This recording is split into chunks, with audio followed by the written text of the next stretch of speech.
All right, let's dive right in. Over the next few minutes, we're going to unpack a leadership model that completely flips the old top-down pyramid on its head. And the best part, it's not just a trend. It's a full-on, science-backed strategy for winning. So, let's get into it. You know, for the longest time, the leadership playbook was pretty simple, right? It was all about command and control. Power came from the top, and the main job was just managing tasks. But let's be real. In the world we live in today, that model is just broken. The new way, the way that's actually backed by research, is all about coaching your team, building on a foundation of service and trust, and this is the big one, actually developing your people, not just ticking off their to-do lists.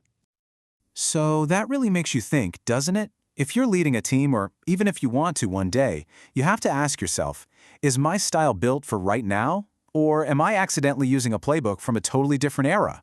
That friction between the old way and the new way, that's something a lot of us are feeling every single day at work. Well, the answer, the solution to that tension, is a huge shift in thinking called Serve to Lead. And listen, this isn't just some feel-good corporate slogan. It's a genuinely powerful, evidence-based strategy for unlocking some serious performance in your teams.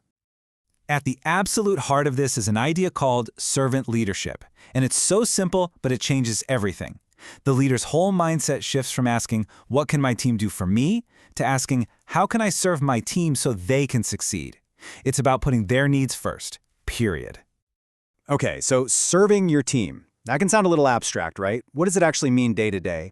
Well, researcher Dirk van Dierendonck broke it down into these core actions. It means empowering your people to grow. It means staying humble and real. It's about giving such clear direction that everyone knows why they're doing what they're doing. It means accepting people as they are. And finally, it means you're a steward. You're taking care of the team and the mission for the long haul. All right, so that's the big idea, the core philosophy. But you know, theory is one thing. Putting it into practice is another. So let's get into the nitty-gritty, the actual evidence-based playbook that brings all this to life. Okay, first up, principle number 1. You've got to stop being just a manager and start being a great coach. This isn't about barking orders or telling people exactly what to do. It's about guiding them, asking the right questions, and helping them find the answers themselves. It's a total game changer for the relationship. I love this quote from Dr. Girdmuller because it just nails it. You're not an overseer anymore, you're a development partner. That means you are just as invested in your team's growth as they are. And the science is crystal clear.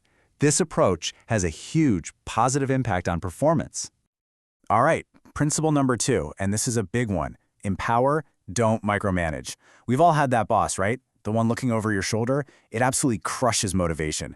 Real empowerment is about giving your team a clear goal, making sure they have what they need, and then, and this is the hard part for some, trusting them and getting out of the way. And if you think that's just some feel-good idea, get a load of this data. A massive study, we're talking over 40,000 people, found that when people feel truly empowered at work, their job performance skyrockets by 38%. 38%! That is the real-world power of just trusting your team. You know, at the end of the day, people don't just clock in for a paycheck. We want to feel like we're part of something bigger, something that matters. And that's exactly where principle number 3 comes in. As a leader, it's your job to paint that picture, to create a clear, inspiring vision that connects the daily grind to a much larger purpose.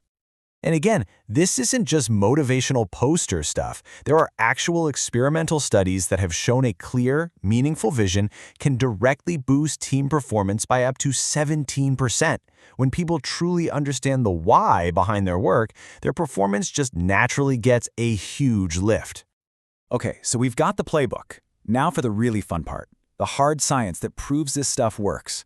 This is where the whole serve to lead model goes from a nice idea to an undeniable strategy.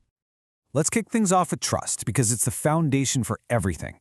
A major analysis found that when people trust their leader, their job satisfaction is 51% higher. I mean, just think about that. Building trust isn't a soft skill. It's a direct line to making your team happier and more engaged. And that's not all. Not by a long shot. Another huge study found that leaders who use this style are seen as 44% more effective overall. I mean, the data just speaks for itself. This approach simply works better. This all feeds into a really cool concept from psychology called PsyCap, or psychological capital. Basically, it's a way to measure the amount of hope, resilience, and optimism on a team. And the research is amazing. When leaders build up this PsyCap, they see a 43% jump in positive attitudes, a 33% improvement in helpful behaviors, and a 24% boost in actual performance.